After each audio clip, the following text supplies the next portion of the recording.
Digital platform एक ऐसा platform है जो कि फिशरी सेक्टर से जुड़े हुए किसानों को फॉर्मलाइजेशन के लिए मतलब एक ही मतलब उनका डाटाबेस तैयार करने के लिए एक अच्छा प्लेटफॉर्म है। और ये नेशनल फिशरी डेवलपमेंट जो पोर्टल है ये क्यों लाया गया है, ये इसका क्या उद्देश्य है? इसका पहला उद्देश्य है फॉर्मलाइजेशन। जैसा कि आप जानते होंगे हमारे देश में 80 से 90% लोग हैं जो कि इनफॉर्मल सेक्टर से जुड़े हुए हैं, मतलब कि दिहाड़ीदार हैं। उनका डाटा कोई भी अच्छे तरीके से रेगुलेट नहीं है।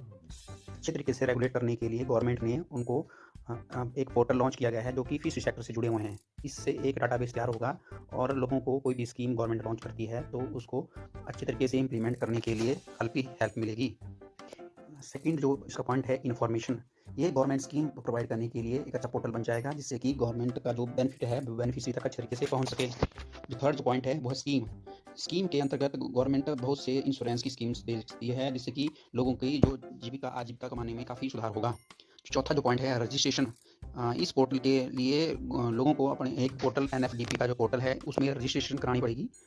इसको रजिस्ट्रेशन कराने से लोगों को एक फ़ायदा मिलेगा, जिससे कि लोग आगे जाके गवर्नमेंट का स्कीम का फ़ायदा ले सकते हैं। इसकी जो रजिस्ट्रेशन है मोबाइल ऐप के थ्रू या तो कॉमन सर्विस सेंटर जो लोक मित्र केंद्र हैं उसके थ्रू भी की जा सकती है।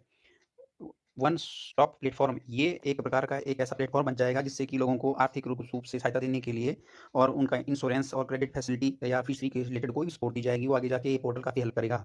और ये जैसे आजकल के युग में मार्केट प्लेस जैसे जैसे आगे बढ़ रहा है, ई कॉमर्स का जैसे ज़माना आ रहा है, तो लोगों को क्या होगा कि बिजनेस टू बिजनेस मॉडल के लिए और मार्केट प्लेस असेस करने के लिए एक अच्छा पोर्टल होगा जिससे कि लोग आगे जाके बेनिफिट ले पाएँगे मार्केट प्लेस का। और अपने जो भी ई बाज़ार का जो आपने नाम सुना होगा, मार्केट अमेज़न वगैरह ये वगैरह जो होते हैं मार्केट प्लेस, इसमें अपना माल बेचने के लिए उनको एक हेल्प मिल जाएगी। बेनिफिट्स फॉर फिशरमैन फिश, अब ये कार्ड जो बन रहे हैं इससे लोगों को क्या बेनिफिट हो सकता है? स्ट्रेंथनिंग ऑफ फिशरी कोऑपरेटिव, जो फिशरी जो कोऑपरेटिव सोसाइटी हैं उसकी जो फाउंडेशन है वो स्ट्रांग बनेगी। इससे कि लोगों को आगे जाके क्रेडिट फैसिलिटी, जैसे कि किसी ने लोन लेना है, लोन आसानी से लोगों को मिल पाएगा। उसके आगे जैसे कि एक्वाकल्चर इंश्योरेंस लेना है, मतलब जो कि एक्वाकल्चर फील्ड से जुड़े हुए हैं, मतलब जैसे कि प्रॉन कल्चर भी होता है फिशरी से अदर अदर जैसे या फिर कुछ भी पॉलीकल्चर से जुड़े हुए हैं, उनको इंश्योरेंस लेने में हेल्प मिलेगी। इसके बाद जो पॉइंट है परफॉर्मेंस ग्रांट। परफॉर्मेंस ग्रांट, मान लो कोई किसान अच्छी परफॉर्मेंस देता है तो गवर्नमेंट उनको ग्रांट रिलीज कर सकती है। आपने अगर पढ़ा होगा संविधान के आर्टिकल 275 में स्पेशल ग्रांट दी जाती है लोगों को। अगर लोगों को अच्छी स्पेशल ग्रांट दी जाएगी सेंट्रल गवर्नमेंट के थ्रू, तो लोगों को इससे बेनिफिट मिलेगा और लोगों का जो जीवन स्तर है वो काफ़ी ऊपर जा सकता है। ट्रेसेबिलिटी, ट्रेसेबिलिटी मतलब लोगों को ट्रेस करने के लिए ये जो कार्ड है बहुत हेल्प करेगा। जैसे कि आधार कार्ड हमारा गवर्नमेंट का एक अच्छा इनिशिएटिव था और आगे जाके ई श्रम कार्ड बनाया गया, उसी प्रकार से ये कार्ड बनाए जा रहे हैं जिससे कि लोगों को अच्छा फ़ायदा मिलेगा।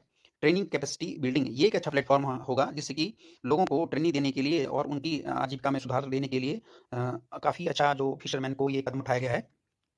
अगला जो प्रोसेस है, जैसे फिशरमैन है और फिशरमैन जो डायरेक्ट कंसल्ट करेंगे फिशरी अफ़सर से या आपके नज़दीकी जो होते हैं या फिशरी एक्सटेंशन ऑफिसर होते हैं, और उसमें आप रजिस्ट्रेशन करवाएँगे या तो कॉमन सर्विस सेंटर जो होगा, उसके बाद आपकी वेरिफिकेशन होगी और डिस्ट्रिक्ट लेवल पे होगी और उसके बाद स्टेट लेवल पे होगी और बाद में जो होगी मिनिस्ट्री ऑफ फिशरीज़ को अप्रूव करके आपके खाते में बाद में ₹100 डाले जाएँगे।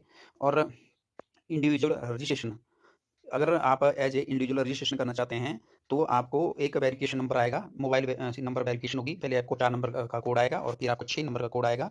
उसके बाद आपका जो पर्सनल डिटेल मांगी जाएगी, आपका जो आधार कार्ड में लिखी होती है। उसके बाद आपको बैंक डिटेल डालनी पड़ेगी। उसके बाद आपका फॉर्म सबमिट हो जाएगा। फॉर्म सबमिट होने के बाद आपका प्रोसेस 7 दिन के अंदर स्टार्ट हो जाएगा। उसके बाद है organisation registration.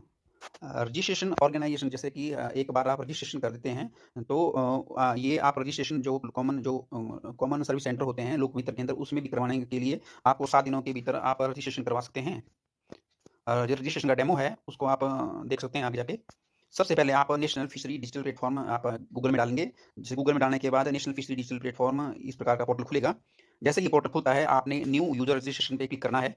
New user registration पे जैसे क्लिक करेंगे आप तो अप्लाई एज इंडिविजुअल पे क्लिक करना है। जैसे आप अप्लाई एज इंडिविजुअल में क्लिक करते हैं तो आपके पास इस तरीके का प्लेटफॉर्म आता है इंडिविजुअल रजिस्ट्रेशन। तो उसमें अपना फ़ोन नंबर डालना है और ये जो कैप्चा दिया हुआ है साथ में वो आपने डालना है। इस तरीके का आपके आपके जब आप ऑपरेट करेंगे सिस्टम को तो इस तरीके का आएगा और आपने सेंड ओटीपी में क्लिक करना है और आपको 4 अंकों का ओटीपी आएगा पहले। जैसे आप इस पे वैलिडेट पे क्लिक कर देंगे उसके बाद आपके मोबाइल में इंडिविजुअल रजिस्ट्रेशन स्टार्ट होगी। आपने आधार कार्ड डालनी है, आपको ओटीपी आएगा। आप या तो फिर आप फिंगरप्रिंट प्रिंट से करा सकते हैं या तो आईरिस के थ्रू करा सकते हैं।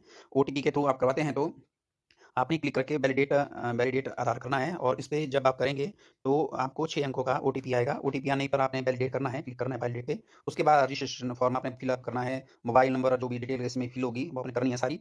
उसके बाद आपने सेव एंड नेक्स्ट में क्लिक करना है। उसके बाद आपने परमानेंट एड्रेस डालना है अपना। उसके बाद आपने अपना करंट एड्रेस डालना है। उसके बाद आपकी प्रोफेशनल डिटेल मांगी जाएगी कि आप क्या करते हैं। इस तरीके से आप क्लिक कर सकते हैं उसके आगे। उसके बाद आपका कार्ड बनके तैयार हो जाएगा। जैसे आपका कार्ड बनेगा तो वो इस तरीके का दिखेगा, जिसमें आप देख सकते हैं कि आपका एक प्रोविजनल सर्टिफिकेट बन जाता है। ये सर्टिफिकेट आपका बहुत हेल्प करेगा आगे जाके। जैसे कि गवर्नमेंट आगे जाके आपको कोई स्कीम देगी और जब आप इसका बेनिफिट लेंगे तो ये कार्ड आपको एक मीडियम का रूप देगा, जिससे कि गवर्नमेंट समय-समय पे आपको अच्छे तरीके से स्कीम फॉर्मुलेट करने में काफ़ी मददगार साबित होगी।